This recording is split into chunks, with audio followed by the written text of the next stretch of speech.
loves Bernie. Former commissioner in the NYPD. What a resume on this guy. But he's sitting next to me like that. I look, and it's like kind of like I'm like a little fan. I'm like a little fan of Bernie because of what he did during 9/11. Watching him on the news, I could touch Bernie Kerik. Look, it's like I'm like kind of in awe, being the cop that you are, Commissioner, and all that you've done, and yet you get up in the morning and you join us in the studio, and I know how thrilled you are with that.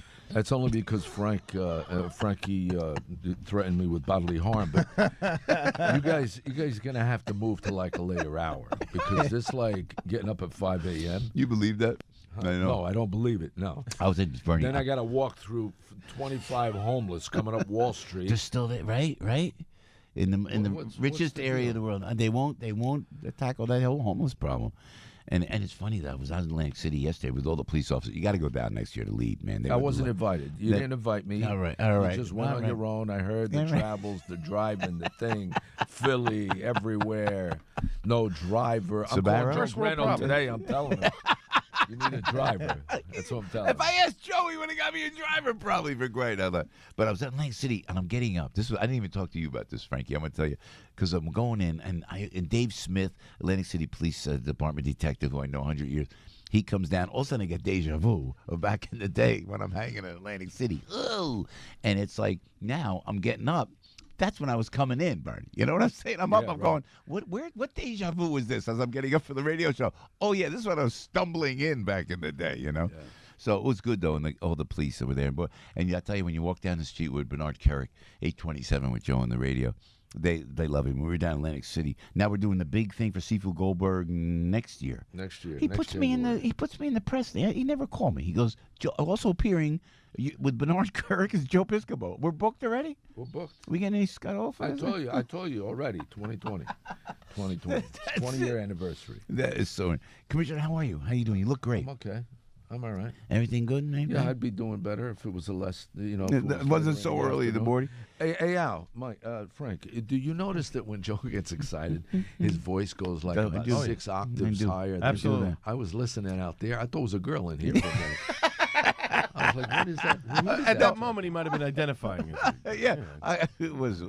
Maybe I am. I was in drag, I think. You know what? I sound like Curly when I get excited. I have to catch myself. Hey, hold my head.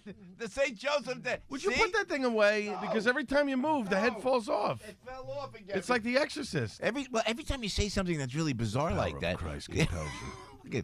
See, we need some. Emily, if you can get some Zapoli cream. And hey, I got a comment. Matt, Emily, and who's your Matt social Conklin. media kid? Yeah, with the hairdo. Yeah. Is doing a phenomenal job. Thank you. Phenomenal job. You know what we discovered? Don't say it too loud because they will steal him. Gallagher will take him. Somebody will go, wait. Somebody No. He still has a beef with All right. But he's doing a great job. Thank you for saying that. Bernie, I know you're an expert on this terrorism and everything. What happened in New Zealand, 2 mosques posted on Facebook. They don't have red flags looking out for this, Bernie, social media, huh? I sent Jack a note this morning on Twitter. Did you see that? Yeah, thank you. You don't even follow us on Twitter. No, I do. Matt told me. You know what I mean? Thank you. Huh? You know Jack personally? No, I don't know him personally. But to hear when it comes from Commissioner Kerik, verified Joe Piscopo. Yeah, right. They don't care. Come on. But here's the thing, Joe. They can find the most minute political argument and wipe it off Facebook in 10 seconds. It doesn't even hit the screen. Yeah. And they knock it off Facebook, knock it off Twitter. But they can't find these lunatics when they're out there talking all this, political stuff, when they're talking religious, radical stuff. I can't understand why there's not a flagging mechanism that tags these guys. Earlier, last night I did Kevin McCullough's radio show. Stood in for him. You did the show yesterday? Yeah, last night. See, you're not up on these things, Frank. He's not up on this stuff. It's in the notes. You know what I mean? It's in the notes. I don't know where the notes are. Require him to actually look at them. Yeah. So require him to read the notes. Right. Okay, since you didn't read the notes. It says it right there. I can even see it. in here when he shows up. I can see it from here.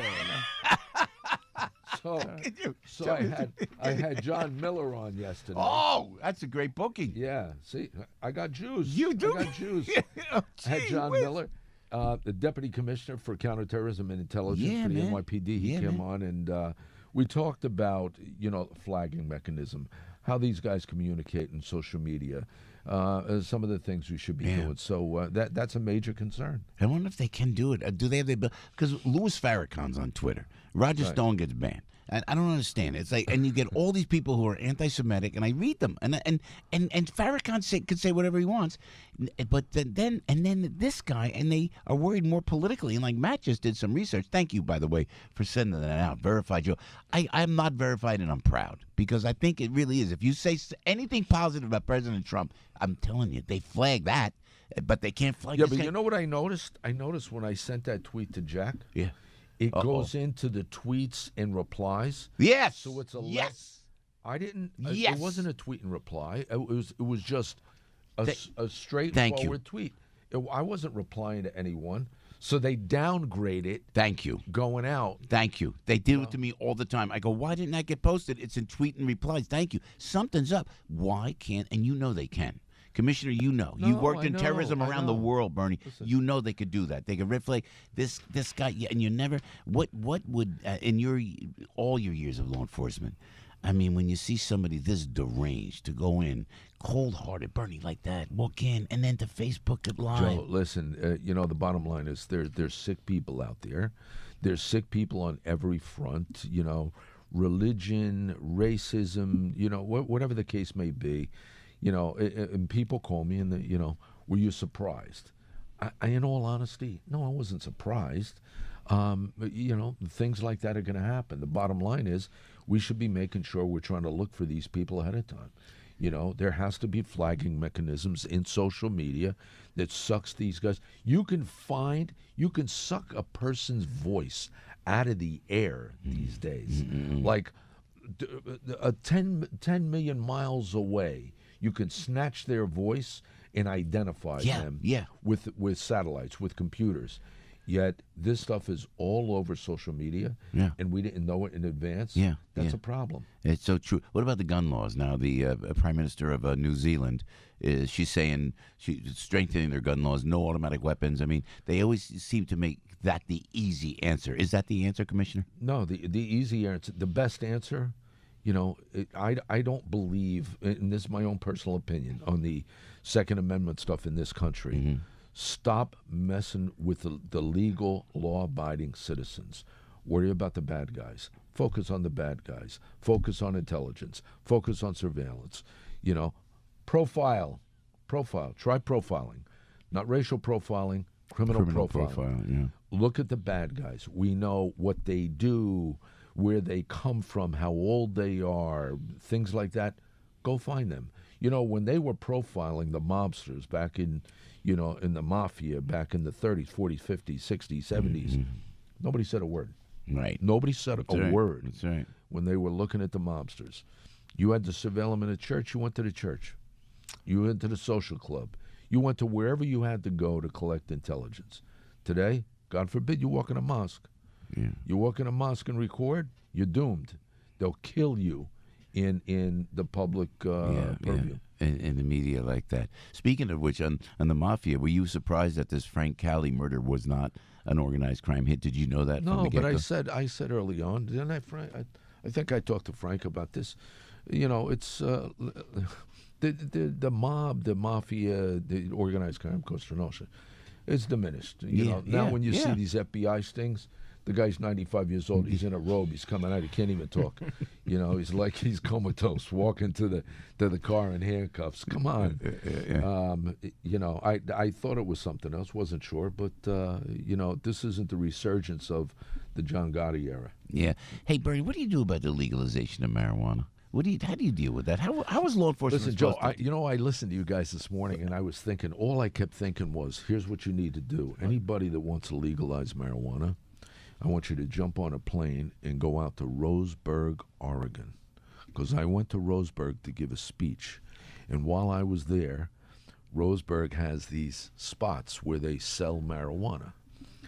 And everywhere that I stopped, where there was one of these spots where they were selling marijuana, it looked like a junkie haven, and you had all these derelicts out there buying marijuana, and they went right from the marijuana place right down the street to the methadone clinic. Wow. It was insane. It was completely insane. And all I kept thinking was, this is what they want our communities to look like? Are you crazy? So go to Colorado, go to Oregon, go to places where they've instituted these laws and see what it's like. See what it's like when you live in a society filled with people like this. Hey, in Jersey, though, man, they're coming in Jersey. Now, what do you tell, like, and I talked to the police officers yesterday. What do you do when you pull somebody over? How do you check if someone's buzzed? If they're buzzed, and what? Well, you know, it's gonna be hard, and I think the problem we have in New Jersey is Governor Free Stuff. What's his name? Murphy. Coming at you. Yeah, Governor Free Stuff. He wants, you know, give the illegals this, give free education, give this, he wants to give away everything, legalize marijuana. He's Mr. Socialist. You know what? When you have leadership like that as a governor, as a mayor, the cops are going to have problems. And not to mention New Jersey now officially a sanctuary state. No, well, that's Governor Free Stuff. He's to give everybody everything. So you can't, if you think somebody and just raise my taxes one more time. Lord, I know, I won't stop. He's raising now. You got to pay tax on rainwater. Yeah, rainwater. That's a new one. I love that. He signed that yesterday. I'm still trying to figure out how to calculate. From what I've heard, though, it's supposedly to affect businesses and not residents. But I am sure that municipalities are going to figure out a way to charge the people. Well, my who driveway gets a lot, so there's always puddles there. I'm always worried. You'll be hit with that. Bernie, we appreciate it, man. We appreciate your work in law enforcement all around the world, actually. And this whole Mueller probe, and I know you're with the president, and congratulations on the First Step initiative. That was great. I know you were front and center on that. And for Cory Booker to actually give compliments, to this administration in that regard, appreciate it. The Mueller probe, Michael Cohen, this fiasco, this witch hunt. What's going on with all this? Where does it end up? And well, you know what's scary, and I wrote about this just last week in Newsmax. Here's what frightens me. The Mueller thing has gone on for 2 years. It's probably cost $40 to $50 million, right? It's going to be it's going to be a dud. Okay, no collusion, nothing as far as what they were looking for. And as soon as these new members of Congress came in and the House, took over, in the majority, Jerry Nadler, the congressman from New York, sent out 81 letters to the president's friends, supporters, and family, asking for documents, asking for everything under the sun. And you know what? He's going to torture these 81 people.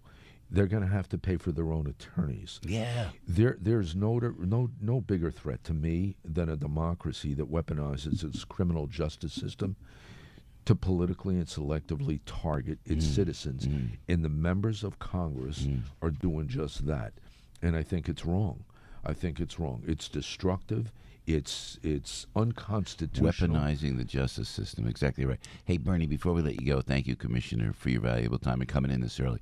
You walked these streets, 9/11. You walked a block away, everything happened. What are your feelings when you walk these streets, man, when you come down by the Trinity Church? I've been down here a couple of times by the Trinity Church, but I actually brought some of the guys from, two of the guys that were on the Bin Laden mission, that one of the guys actually put bullets in Bin Laden. I went down, I took him to the museum, took him to the Freedom Tower. It was kind of weird, standing up in the Freedom Tower with two of the guys that took out Bin Laden. The three of us are standing there, and it was a kind of a surreal, eerie feeling. But, look, the thing down here right now, it's become resilient. New York City is a resilient city. When you unite and you put your mind and your politics aside, and everything else unites, you can do anything. Yeah. Thank you for all that, Bernie. Thanks for your service, sir. Thank you. Proud to know you. Commissioner Bernard Kerik right there. Big Al standing by with the headline news on AM 970.